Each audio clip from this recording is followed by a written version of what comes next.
Merhaba arkadaşlar, kanalımıza hoş geldiniz. Bergüzar Korel Müge Anıl gibi televizyoncu olacak.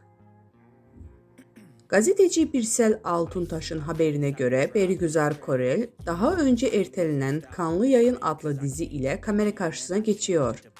Bu kez çekimlere hazırlanan dizide ilk yerli dizi içeriği olmaya özelliğini taşıyor.